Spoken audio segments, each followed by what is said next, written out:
Avatar Meher బాబా key జై. Avatar Meher బాబా key జై. మనం ప్రతిరోజు బాబా డిస్కోర్సెస్లో నన్ను తెలుసుకున్నట్టుకు 12 మార్గాలు 12 వేస్ ఆఫ్ రియలైజింగ్ మీ అనే చాప్టర్లో నిన్నటి వరకు 9 విషయాలను బాబా చెప్పిన విషయాలను తెలుసుకున్నాము.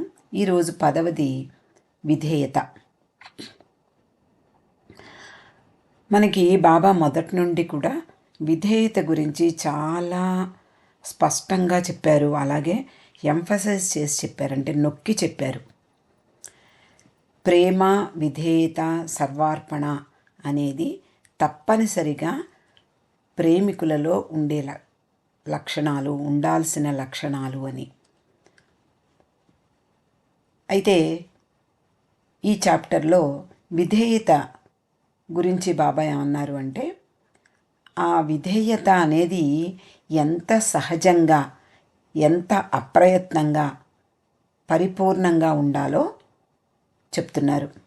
అంటే కంటికి చూపు సహజం, అది అప్రయత్నం కూడా. కళ్ళు తెరవగానే మనకి కనిపించే దృశ్యాలు మన కళ్ళు ఆస్వాదిస్తాయి. అలాగే ముక్కుకు వాసన అంతే సహజం. అంటే వాటికి ముందుగా ప్రిపరేషన్ ఏమక్కర్లేదు.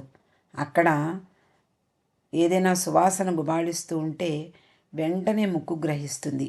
అలాగే కన్ను కూడా. ఇలా మనకున్నటువంటి ఇంద్రియాలన్నీ కూడా సహజమైనటువంటి లక్షణాలు కలిగి ఉంటాయి.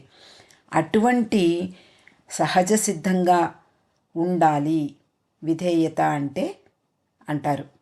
అంటే అప్రయత్నంగా, పరిపూర్ణంగా, సహజంగా ఉండాలి అని చెప్తున్నారు. అయితే విధేయత అంటే బాబా ఎన్నోసార్లు చెప్పిన విషయాలు, అలాగే బాబా మండలి వారు ఎలాంటి అవస్థలు పడ్డారు, విధేయత చూపించడంలో వాళ్ళు ఎలా తర్జన భర్జనలు పడ్డారు అనేది మనం కొన్ని విషయాల ద్వారా తెలుసుకుందాం. విధేయత అంటే విధేయతే, ఇంకా దానికి వేరే మాట లేదు, దానికి వేరే అర్థము లేదు అంటారు బాబా. బాబా అంటారు, నాకు ఏం జరుగుతుందో తెలుసు, అది ఎలా చేయబడుతుందో కూడా నాకు తెలుసు. అందువలన నేను చెప్పిందే మీరు చెయ్యాలి, ఎదురు ప్రశ్నించకుండా జస్ట్ ఒబే అంటారు బాబా. మొదటి నుండి కూడా బాబా ప్రేమ, విధేయత, సర్వార్పణ మాత్రమే శిష్యులకు ఉండవలసిన ముఖ్య లక్షణాలుగా పదే పదే చెప్పేవారు. ప్రేమ అనేది మానవునకు భగవంతుడిచ్చే కానుక. అది మనలో దానికదే పుట్టదు. భగవంతుడు మనకి కానుక ద్వారా అందివ్వాలి. అలాగే విధేయత మానవునకు గురువు ఇచ్చే కానుక. కానీ సర్వార్పణ మాత్రం మానవుడే భగవంతునికి ఇచ్చే కానుక అంటారు. ఎంతోమంది విధేయత చూపించే వాళ్ళు ఉంటారు మనకి ఈ ప్రపంచంలో. దేశం పట్ల భక్తి గల సైనికుడు, అంటే దేశం కోసం ప్రాణాలర్పించడానికి సైన్యంలో చేరినటువంటి సైనికుడు యుద్ధ సమయంలో తనను తాను మరిచిపోతాడు, తన దేశం కోసం ప్రాణాలు అర్పిస్తాడు. అది ఎందుకు చేస్తాడు అంటే అది అతని డ్యూటీగా చేస్తాడు. అలాగే మన ఇంట్లో పనివాళ్ళు ఉంటారు, సేవకులు ఉంటారు. వాళ్ళు మనం జీతం ఇస్తున్నందుకు విధేయత చూపిస్తారు. మనకంటా ఎక్కువ జీతం ఇచ్చే వాళ్ళ దగ్గరికి వెళ్ళి అక్కడ విధేయత చూపిస్తూ ఉంటారు. బానిస అంటే ఈ రోజుల్లో మనకి బానిసలు ఉండరు, కానీ అనేక సంవత్సరాల క్రిందట రాజులు దండయాత్రలు చేసి అక్కడి ప్రజలను బానిసలుగా తెచ్చుకునేవారు. ఇవన్నీ చరిత్రలో వింటూ ఉంటాం. ఆ బానిస తనకంటూ వేరే చాయిస్ ఉండదు. ఆ యజమాని శిక్షిస్తాడు అనే భయంతో తప్పనిసరిగా విధేయుడై ఉంటాడు. అయితే మరొక వర్గానికి చెందినటువంటి వాళ్ళు ప్రేమికులు. ప్రేమికులు ప్రేమ కారణంగా ఇష్టపూర్వకంగా విధేయత చూపిస్తారు. ఇందులోనే అనేక దశలు ఉన్నాయి. అంటే ఒకళ్ళు అక్షరాల భగవంతుడు అంటే గురువు ఏం చెబితే అది చేస్తాడు. మరికొంతమంది విచక్షణ ఉపయోగించి చేస్తారు. అది నిజమా కాదా, ఆయన చెప్పింది ఊరికే చెప్పారా లేకపోతే సీరియస్గా చెప్పారా, ఇలా ఆలోచించి చేస్తారు. కొంతమంది బాబా శిష్యుల్లో మండలి వారిలో ఉండేవారు. బాబా చెప్పారు అంతే, మనకిష్టం లేకపోయినా చెయ్యాలి అనే ఉద్దేశంతో ఎలాగో అలాగా విధేయత చూపిస్తారు. మరికొందరు ఆనందంగా విధేయత చూపిస్తారు. అంటే పరిపూర్ణ విధేయత. ఇది చాలా అరుదైనది అంటారు బాబా. ఎవరూ కూడా సంపూర్ణ విధేయత చూపించలేరు. మనకి విశ్వాసం అనే అంశాన్ని తెలుసుకునే సమయంలో మనము రామదాసు, సమర్థ రామదాసు, ఆయన శిష్యుడైన కళ్యాణ్ గురించి చదువుకున్నాం. అతడే దీనికి ఉదాహరణ అంటారు బాబా. అంటే పరిపూర్ణ విధేయత చూపించే వాళ్ళు చాలా అరుదు. అందులో రామదాసు అంటే గురువైనటువంటి రామదాస్కి కళ్యాణ్ చూపించిన విధేయత మాత్రం పరిపూర్ణమైనది, సంపూర్ణమైనది అని బాబా చెప్తారు. గురువు పట్టపగలు మిట్ట మధ్యాహ్నం మంచి వెలుగున్నటువంటి సమయంలో బాగా చీకటి పడిపోయింది, లాంతర్ తీసుకురా అనగానే అతడు నిజంగా చీకటి పడిందా లేదా ఊరికే చెప్తున్నారా గురువుగారు, ఇలాంటి ఆలోచించకుండా వెంటనే లోపలికి వెళ్ళి లాంతర్ వెలిగించి పట్టుకొస్తాడు. అంటే అతడు గురువు చెప్పిన దాన్ని సంపూర్ణంగా నమ్మాడు. అతనికి కూడా చీకటి అయిపోతుంది, లేకపోతే అలా చేయలేడు. అటువంటి విధేయత చాలా అరుదైనది అని బాబా చెప్పేవారు. బాబా అంటారు, 100% నాకు విధేయులుగా ఉండడం అసాధ్యం. నన్ను 100% ఎవరైతే ప్రేమిస్తారో, అలాగే 100% నన్ను అవతారమూర్తిగా స్వీకరిస్తారో వాళ్ళే పరిపూర్ణంగా విధేయత చూపించడం సాధ్యమవుతుంది. ఇది అంటాడు బాబా, మండలి వారమైనా మేము కూడా బాబాకు ఎలా విధేయులై ఉండేవాళ్ళో చెబుతూ ఉండేవాడు. మేము కూడా అలాగే బాబాకు విధేయులుగా ఉండేవాళ్ళం. బాబా ఏం చెబితే అది చేసేవాళ్ళం. ఎందుకు అంటే వాళ్ళు బాబా పట్ల పరిపూర్ణమైనటువంటి ప్రేమ, విశ్వాసం. అంటే బాబా అవతార పురుషుడని వాళ్ళకి అనుభవం లేకపోయినా బాబా చెప్పాడు అంతే, కాబట్టి ఆయన అవతార పురుషుడు అని నమ్మి విధేయత చూపించేవారు. ఆ విషయాలన్నీ చెప్తూ ఉండేవాడు. వాళ్ళ జీవితం మొత్తం బాబాతోనే సాగింది. ప్రపంచంలో గల ఇతర ఆశ్రమాలకు బాబా ఆశ్రమానికి చాలా తేడా ఉంది. అంతే కదా, మనకి తెలుసు. మిగిలిన ఆశ్రమాల్లో, ప్రపంచంలో ఎన్నో ఆశ్రమాలు ఉంటాయి. అక్కడ వాళ్ళు ధ్యానం చేయమంటారు, లేదా మరొక బాహ్యమైనటువంటి సన్యాసాన్ని స్వీకరించమంటారు. ఇలా అనేక రకాలు ఉంటాయి. కానీ బాబా దగ్గర మాత్రం నివసించేటటువంటి మండలి వారంతా తమని తాము అర్పణ చేసుకుని జీవించారు. ప్రతిరోజు వాళ్ళు చేయవలసిన పనులు బాబాయే సూచించేవారు. బజారుకు వెళ్ళమనో, లేదా ఉత్తరం రాయమనో, లేకపోతే శుభ్రం చేయమనో, మరుగుదొడ్లు క్లీన్ చేయమనో, ఏదో వాళ్లకు నిర్దేశించినటువంటి పనులను మండలి వారు విధేయతతో ఆచరించేవారు. మరి బాబా ఉన్నప్పుడు వాళ్ళు అలా ఆచరించారు. బాబా దేహం వదిలిపెట్టిన తర్వాత వాళ్ళు నిజంగా అయోమయంలో పడ్డారు. ఏం చెయ్యాలి ఇప్పుడు?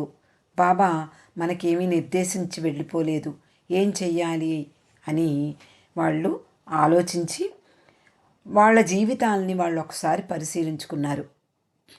మనము ఏం చేసినప్పుడు బాబా సంతోషించేవారు, మనము ఎలా చేసినప్పుడు బాబా సంతోషించేవారు, ఇలా ఆలోచించుకుని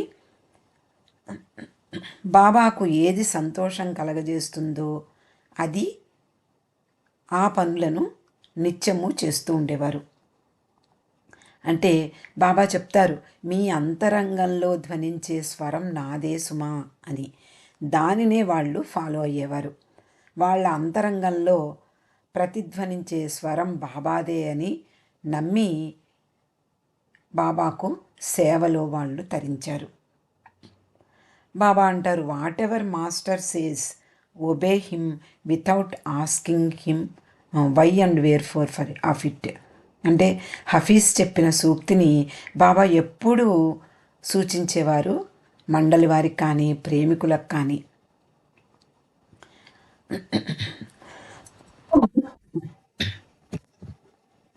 బాబా అంటారు, గురువుకు విధేయత చూపడం అన్ని సందేహాలకు సమాధానం.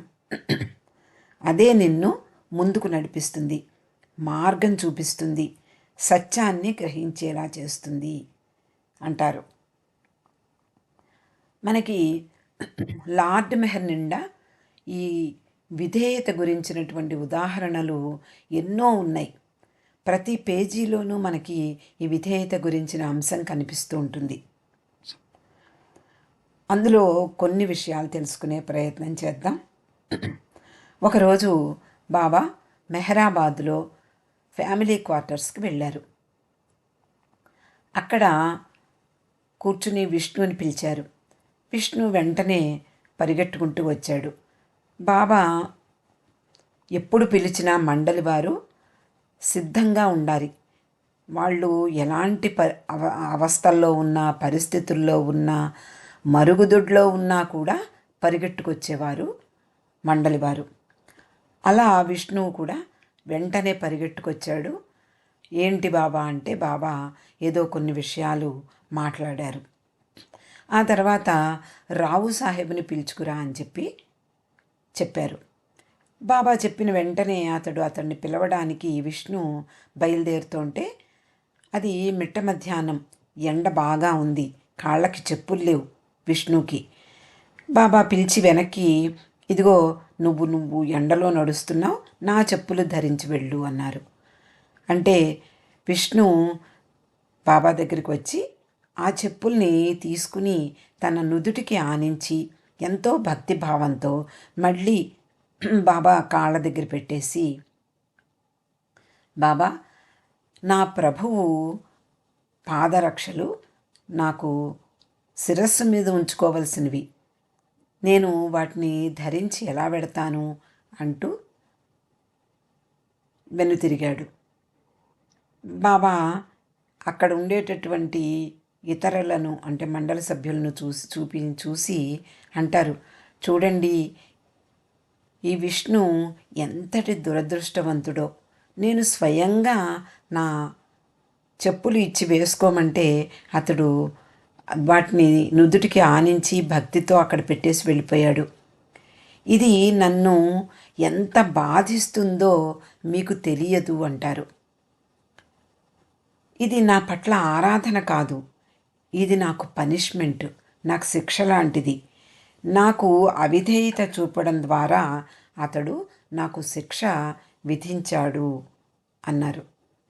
అప్పుడు అక్కడ ఉన్నటువంటి జగన్ మాస్టర్ అంటాడు, బాబా మరి నీ వస్తువులన్నీ పవిత్రంగా చూడకూడదా, నీ వస్తువుల్ని మేము పవిత్రంగా భావించకూడదా అని అడిగితే బాబా అంటారు, నాకు సంబంధించిన ప్రతి విషయము, ప్రతి వస్తువు పవిత్రమైనదే. వాటి పట్ల ఆరాధనాభావం కూడా ఉండడం మంచిదే, కానీ అవి నాకంటే ప్రధానమైనవి కావు. నా మాట కంటే అవి ప్రధానం కాకూడదు. నా మాట శిరోధార్యం. నా ఇచ్ఛను నెరవేర్చడంలో నీ ఎమోషన్స్, నీ భావావేశాలు, నీ ఫీలింగ్స్ ఇవన్నీ అడ్డు రాకూడదు అని చాలా స్పష్టంగా చెప్పారు. ఆ రోజు విష్ణు మాస్టర్తో పాటు అక్కడున్న వాళ్ళు కూడా విధేయత గురించిన ఒక పాఠం నేర్చుకున్నారు. అలాగే శ్యామ్ కేరేవాలా ఒక కథను చెప్తూ ఉండేవారు. అంటే ఆ రోజుల్లో జరిగిన సంఘటన. మెహరాబాద్ తొలి రోజుల్లో ఆ ఆశ్రమానికి దగ్గరలో ఒక రైతు ఉండేవాడు. అతడు తరచూ అంటే అతడు రోజు బాబా ఆశ్రమానికి వచ్చి పాలు పోస్తూ ఉండేవాడు. అతని దగ్గర గేదెలు, ఆవులు కూడా ఉన్నాయి. బాబా దగ్గరకు వచ్చి మండలి వారితో పాటు కాసేపు కూర్చుంటూ ఉండేవాడు. అతనికి చాలా కాలం నుండి నడుం నొప్పి వేధిస్తూ ఉండేది. కానీ బాబాకి ఎప్పుడు కూడా తన బాధ గురించి చెప్పుకోలేదు. ఒకరోజు బాబా అతనితో, నువ్వు ప్రతిరోజు గేదె పాలు పోస్తున్నావు, అవి నాకు పడటం లేదు, రేపటి నుండి ఆవు పాలు తీసుకురా అని చెప్పారు. ఆ రైతు, బాబా నా దగ్గర ఉన్నది ఒకే ఒక ఆవు, ఆ ఆవు రోజు ఒక కప్పు పాలు మాత్రమే ఇస్తుంది, అంతకంటే ఇవ్వటం లేదు బాబా అంటే, పర్వాలేదు, రేపు ఎన్ని పాలు ఇస్తే అన్ని పాలు తీసుకొచ్చేయి అని చెప్పారు. మర్నాడు అతడు పాలు పితికేటప్పుడు చూస్తే ఆశ్చర్యంగా కప్పు పాలు కాదు, 2 లీటర్ల పాలు ఇచ్చింది. వెంటనే ఆ 2 లీటర్ల పాలు అంటే మొత్తం తీసుకురమ్మన్నారు బాబా. విధేయత చూపిస్తూ బాబా మాటకు విధేయత చూపిస్తూ అతడు ఆ 2 లీటర్ల పాలు బాబాకు తెచ్చి ఇచ్చాడు. బాబా వెంటనే, నిన్న నువ్వు 1 కప్పు పాలు మాత్రమే ఇస్తుందన్నావు, ఈరోజు 2 లీటర్ల పాలు ఎలా తెచ్చావు అని అడిగి, నువ్వు నాకు అబద్ధం చెప్పావు అంటూ చాలా కోపంగా తీవ్ర స్థాయిలో మందలిస్తూ అతన్ని ఒక్క తాపు తంతారు. అతడు వెళ్ళి ఆ ఫోర్స్కి అక్కడ ఉండేటటువంటి ఒక గోడకు తగులుకుని పడిపోతాడు.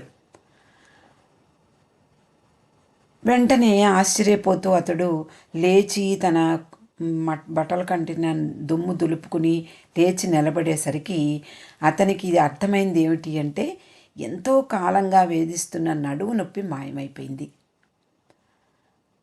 అంటే ఏదో రకంగా విధేయత ఎలా చూపించాలో బాబా ప్రతి క్షణంలోనూ అందరికీ చూపిస్తూ ఉండేవారు. అలాగే వాళ్ళకి తెలియకుండానే వాళ్ళకి తన కృపను చూపించేవారు. అలాగే 1949లో బ్లూ బస్ అంటే బ్లూ బస్ అక్కడ మెహరాజాద్లో స్థాపించబడినటువంటి ఆ బ్లూ బస్లో నెల రోజులు ఏకాంతవాసం చేయబోతూ బాబా తన ప్రేమికులు అంటే సన్నిహిత ప్రేమికులందరికీ కూడా ఒక సర్క్యులర్ పంపించారు. ఆ నెల రోజులు తాను ఏకాంతవాసం చేస్తున్న ఆ నెల రోజులు వాళ్ళందరూ మౌనం వహించమన్నారు. బాబా బొంబాయిలో ఉండేటటువంటి నారిమన్ అలాగే ఆర్నవాజ్ వీళ్ళిద్దరినీ మెహరాజాద్కు పిలిచి మండలి వారితో కలిసి మౌనం ఉండమన్నారు నెల రోజులు. వాళ్ళకి ఆ వాతావరణం అంటే బాబా దగ్గర, బాబా సన్నిధిలో, బాబా ఉన్నటువంటి ఆ మెహరాజాద్ ప్రాంతంలో ఉండడం ఎంతో సంతోషాన్ని కలిగించింది. వాళ్ళు హాయిగా నెల రోజులు మౌనాన్ని వహించారు. కానీ బయట ప్రపంచంలో ఉన్న ప్రేమికులకు బాబా ఆదేశం పాటించడం చాలా కష్టమైంది. ఒకరోజు మనం మౌనం పాటించాలి అంటేనే చాలా కష్టపడతాం. అలాంటిది వాళ్ళందరూ నెల రోజులు బాబా ఆదేశం మేరకు మౌనం వహించారు. ఆర్నవాజ్ తండ్రి, నర్గీస్ వీళ్ళందరూ బొంబాయిలో రోజు వారి పనులు చేసుకుంటూ, ఇంట్లో పనుల్ని చక్కపెట్టుకుంటూ మౌనం వహించారు. అలాగే ఆమె సోదరి తన నెలల పసిబిడ్డ మెర్వాన్ అతన్ని చూసుకోవాలి, అలాగే భర్త, పెద్దవాడైన మామగారిని కూడా చూసుకుంటూ ఆమె నెల రోజులు కొంచెం కష్టంగానే బాబా ఆదేశాన్ని పాటించింది. ఆర్నవాజ్కి 3 సోదరులు ఉన్నారు, హూమా, దారా, నోజర్. వీళ్ళు అప్పటికింకా హై స్కూలు, కాలేజీ చదువులకు వచ్చారు. అంటే యువకులు, ఇంకా చదువుకుంటూ ఉన్నారు. వాళ్ళు కూడా నెల రోజులు మౌనం వహించాలి. ఇంకా స్కూలు, కాలేజీ మానేసి ఇంట్లోనే ఉండేవారు. ఇంట్లో ఎంతసేపు ఉంటారు మౌనంగా? అందుకని వాళ్ళు బయటకు వెళ్ళి ఆడుకోవడం ప్రారంభించారు. ఇంట్లో ఉండి బోర్ కొట్టి ఆడుకునేందుకు బయటికి వెళ్ళేవారు. మొదట వాళ్ళని చూసి ఫ్రెండ్స్ అందరూ కూడా ఏడిపించడం మొదలుపెట్టారు. కానీ తర్వాత వాళ్ళు ఎంతకీ ఏమాత్రము చలించకుండా, ఎవరు ఏమనుకున్నా పర్వాలేదు, బాబా ఆదేశాన్ని మేము పాటిస్తున్నాము అనే ఉద్దేశంతో వాళ్ళు ఎంత మాత్రము బాధపడలేదు, వాళ్ళు మౌనాన్ని వీడలేదు. అలా నెల రోజులు వాళ్ళు మౌనం అవలంబించారు. వారి శ్రద్ధ, వాళ్ళల్లో ఉండేటటువంటి బాబా పట్ల ఉన్నటువంటి ప్రేమ, ఆ సీరియస్నెస్ చూసి వాళ్ళందరూ కూడా చాలా ఆశ్చర్యపోయారు. ఆ తర్వాత ఫ్రెండ్స్ అందరూ కూడా వచ్చి వాళ్ళకి కావలసిన అవసరాలు తీరుస్తూ ఉండేవారు. అలా బాబా ఆదేశాన్ని అనుసరించి విధేయులై ఆ రోజుల్లో ప్రేమికులు విధేయత చూపించిన వాళ్ళందరూ కూడా ఎంతో ధన్యజీవులు. మరో సంఘటన, ఒకనాటి అర్ధరాత్రి బాబా తన మండలి వారిని నిద్రలేపారు. నాకు అర్జెంటుగా ఆకలేస్తోంది, భజియాలు చేసుకుని రమ్మనమని. భజియా అంటే భుజియావు అంటారు. అంటే పకోడీ లాంటి వస్తువు. వెంటనే చేసుకురమ్మనగానే మాసాజీ ఎప్పుడు గరిటె పుచ్చుకుని ఉంటాడు ఆయన వెంటనే నాజాని లేపి బాబాకు కావలసినవన్నీ తయారు చేయమన్నాడు. అలాగే ఆయన కూడా తయారు చేసి పట్టుకొచ్చారు. బాబా అంటారు, ఎవరు చేసి తనకు ముందు పట్టుకొస్తారు వాళ్ళు నన్ను సంతోషింపచేసిన వాళ్ళు అవుతారు అని. ఆసారి మాసాజీ మొట్టమొదట తీసుకొచ్చి బాబాను సంతోషింపచేశాడు. మరొకసారి బాబా ఇదే కావాలి అంటే నాజా తన మిగిలిన స్త్రీ మండలి వారందరూ కూడా సహాయం చేయగా నాజా వెంటనే పట్టుకొచ్చి గబగబా బాబా ముందు పెట్టింది. అలా అక్కడ ఫ్యామిలీ క్వార్టర్స్లో ఉండేటటువంటి బాబా ప్రేమికులు కూడా వాళ్ళ ఇళ్ళల్లో వాళ్ళు చేసి తీసుకొచ్చారు. బాబా అందరూ తెచ్చినవన్నీ కలిపేసి మండలి వారందరికీ సర్ది 1 2 తాను తిన్నారట. బాబా అంటారు, గురువు ఎప్పుడు ఏం చెప్పినా దానికి శిష్యులు సిద్ధంగా ఉండాలి అని. బాబా ఎన్నో విషయాలు చెప్పారు. తనకు అవిధేయులుగా ఉన్నటువంటి వాళ్ళని గురించి కూడా ఒక సంఘటన బాబాయే చెప్పడం జరిగింది. ఎటువంటి ఆధ్యాత్మిక స్థాయి లేకుండానే కొంతమంది ఆశ్రమాలు స్థాపిస్తూ ఉంటారు. ప్రజలను ఆకట్టుకుని వాళ్ళ చేత పాదాభివందనం కూడా చేయించుకుంటూ ఉంటారు. ఇది చాలా తప్పు, వాళ్ళు అధోగతి పాలవుతారు అని కూడా బాబా హెచ్చరించేవారు. బాబాతో చాలా సంవత్సరాలు ఉన్నటువంటి ఒక వ్యక్తి నాసిక్ వెళ్ళి అక్కడ ప్రజలందరికీ కూడా బాబా నన్ను ఆయనకు ప్రతినిధిగా ఎన్నుకున్నారు, ప్రతినిధిగా నన్ను నియమించుకున్నారు అని చెప్పి వాళ్ళందరికీ నమ్మబలికాడు. వాళ్ళందరూ బాబా గురించి తెలుసు కాబట్టి అతన్ని ఆయన ప్రతినిధిగా గౌరవించడం మొదలుపెట్టారు. ఆ వార్త బాబాకు తెలిసింది. వెంటనే బాబా అతనికి ఒక వ్యక్తి ద్వారా కబురు పంపించారు.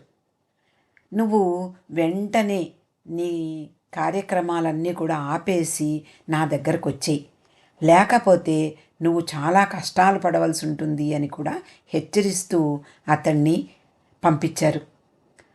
కానీ అతడు బాబా మాట వినలేదు. అతనికి ప్రజలిచ్చే గౌరవము, వాళ్ళిచ్చే సౌకర్యాలు ఇవన్నీ గొప్పవిగా కనిపించాయి. హాయిగా ఉన్నాను అని చెప్పి బాబా మాటను పట్టించుకోకుండా అక్కడే ఉన్నాడు. అలా 3 సంవత్సరాలు గడిచాయి. అతనికి పెద్ద ఫాలోయింగ్ ఏర్పడింది. అనేక మంది అనుయాయులు ఏర్పడ్డారు, శిష్యులు ఏర్పడ్డారు. అందులో ఒక అందమైన యువతి కూడా ఉంది. కొంతకాలానికి ఆమెతో అక్రమ సంబంధం కారణంగా ఆమె గర్భవతి అవుతుంది. పోలీసులకి ఈ విషయం తెలుస్తుంది. అతని కోసం రావడానికి ప్రయత్నాలు జరిగాయి. వెంటనే అతడు పరిగెత్తుకుంటూ బాబా దగ్గరికి వచ్చి శరణు కోరాడు. బాబా అంటారు, నేను నిన్ను ఎందుకు పిలిచాను అంటే ఈ పరిస్థితి రాకుండా ఉంటుందని పిలిచాను. కానీ అప్పుడు నువ్వు రాలేదు. నువ్వు ఇప్పుడు నీకు 2 ఆప్షన్స్. వెనక్కి వెళ్ళి పోలీసులతో లాలూచి అయ్యి వాళ్ళు చెప్పింది చెయ్యడం, లేదా నా దగ్గర శాశ్వతంగా ఉండిపోవడం. కానీ ఇక్కడ ఉన్నప్పుడు కూడా నీకు సౌకర్యంగా ఏమీ ఉండదు. నీకు కుష్ఠువ్యాధి ప్రాప్తిస్తుంది అని కూడా బాబా హెచ్చరించారు. అయినా సరే బాబా దగ్గరే ఉండిపోయాడు. అతనికి కుష్ఠువ్యాధి సోకింది. పశ్చాత్తాపంతో కుంగిపోసాగాడు. బాబా అతన్ని క్షమించి 1 సంవత్సరం పాటు భిక్ష అడిగి జీవించి తిరిగి రా అని చెప్పారు. అలాగే అతడు భిక్షాటన చేస్తూ జీవిస్తూ 1 సంవత్సరం తర్వాత బాబా దగ్గరికి వచ్చి బాబా ఆశ్రమంలోనే ఉండిపోయాడు. నిరంతరము బాబాని స్మరిస్తూ బాబా ప్రేమలో జీవితాన్ని గడిపాడు. నగర్లో మరొక ప్రధానమైన విషయం జరిగింది. అది 1938-37 ప్రాంతం. అప్పుడే మన్సారి బాబా దగ్గరకు వచ్చేసింది. బాబా స్త్రీ మండలి వాళ్ళతో కలిసి ఉండడానికి బాబా దగ్గరకు వచ్చింది. వాళ్ళందరూ ఇంకా అప్పటికి మెహరాబాద్ కొండ మీద ఈ పాశ్చాత్యుల కొరకు మన భారతీయ స్త్రీ మండలి వాళ్ళ కోసం ఇంకా పూర్తిగా కట్టడం నిర్మాణాలు పూర్తవలేదు. కాబట్టి కొంతకాలం అహ్మద్నగర్లో ఉన్నారు. ఆ సమయంలో వాళ్ళ కాంపౌండ్లోకి ఒక కుక్క వస్తుంది. అది చాలా బాధపడుతూ ఉంది. వంటి నిండా గజ్జి. దాన్ని పారద్రోలకండి, ఉంచండి అని చెప్పి బాబా మన్సారిని పిలిచి, ఇదిగో దీన్ని నువ్వు సంరక్షించాలి అని చెప్పారు. మన్సారికి మొదటి నుండి కుక్కలంటే ఎలర్జీ, అంటే కొంచెం అసహ్యం, భయం కూడా. అలాంటిది తను రాగానే, అంటే బాబా ఎలాంటి గుణపాఠం చెప్తూ ఉంటారో మనకి ఇక్కడ అర్థమవుతుంది. మన్సారి రాగానే ఆమెకు ఈ డ్యూటీ అప్పచెప్పారు. నిజానికి మనకి ఏదైతే ఇష్టం ఉండదో ఆ పనే చెయ్యాలి అంటారు బాబా. అప్పుడే మనలో ఉండేటటువంటి సంస్కారాలు నశిస్తాయి. అలాగే డాక్టర్ గోహెర్ కూడా తన డాక్టర్ చదువు పూర్తి చేసుకుని ఎంతో ఉత్సాహంగా బాబా దగ్గరికి ఆశ్రమానికి వస్తుంది. బాబాకు సేవ చెయ్యాలి, మండలి వారందరికీ ఎవరికి ఏమొచ్చినా చెయ్యాలి అని. కానీ వెంటనే బాబా ఆమెకు అప్పగించిన పని ఏమిటి అంటే బాతులను సంరక్షించమని.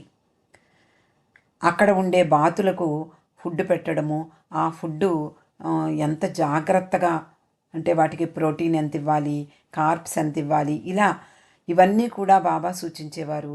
చాలా జాగ్రత్తగా తూకం వేసి ఆమె వాటికి పెట్టేది.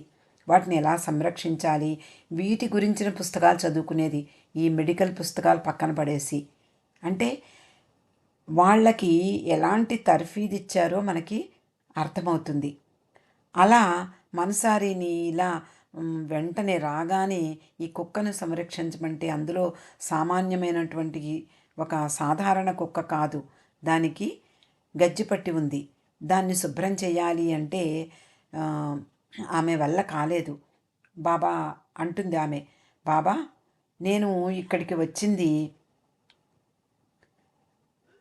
కుక్కకు సేవ చేయడానికి కాదు, నిన్ను సేవించడానికి వచ్చాను అంది. బాబా ఆమె వైపు చూసి, ఓ నిజంగానా, నేను అలా అనుకోలేదు సుమా అంటూ గాయమాయని పిలిచారు. రిచ్ తల్లి మనసారి ముందే ఆ కుక్కను జాగ్రత్తగా చూసుకోవాలి అని గాయమాయికి చెప్పారు. ఆమె అలాగే బాబా అంటూ సంతోషంగా ఒప్పుకుంది. బాబా అంటారు, ఇది గజ్జి కుక్క, దానికి నువ్వు స్నానం అది చేయించాలి, మందు అది రాయాలి. నీవు నీ చక్కని కుటుంబాన్ని ఇంటిని వదిలిపెట్టి ఈ కుక్కకు సేవ చేయడానికి కాదు కదా వచ్చింది అని మనసారి ఎదురుగా గాయమాయన అడుగుతారు.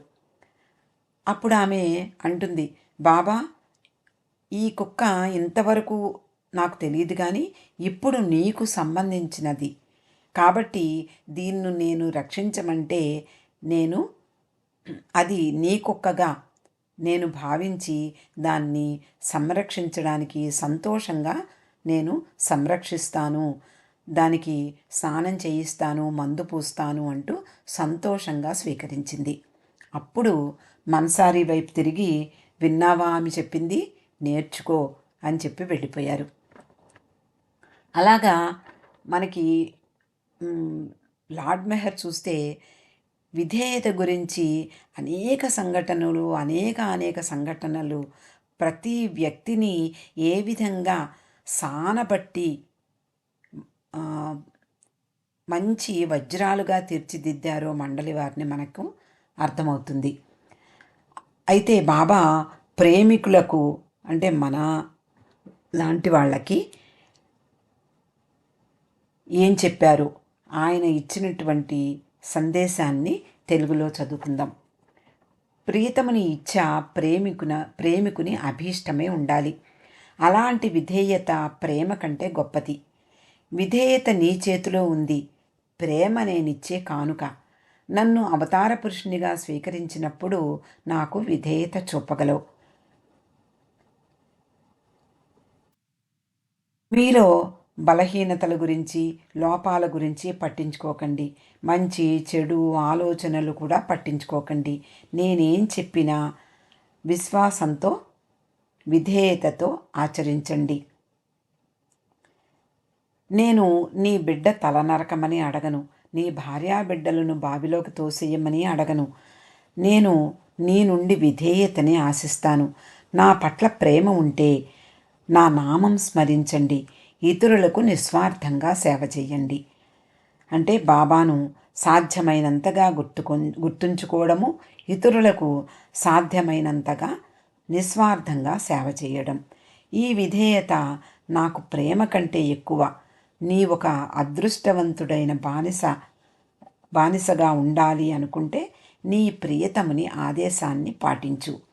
ఇవన్నీ నాతో ఉండేవారికి, నా కోసం జీవించేవారికి చెప్తున్నా. మీరు నన్ను ప్రేమిస్తే నాతో ఏకమవుతారు. నేను మీ ప్రేమను పొందడానికి, నా ప్రేమను పంచడానికి వచ్చాను. అవతార్ మెహర్ బాబా కీ జై.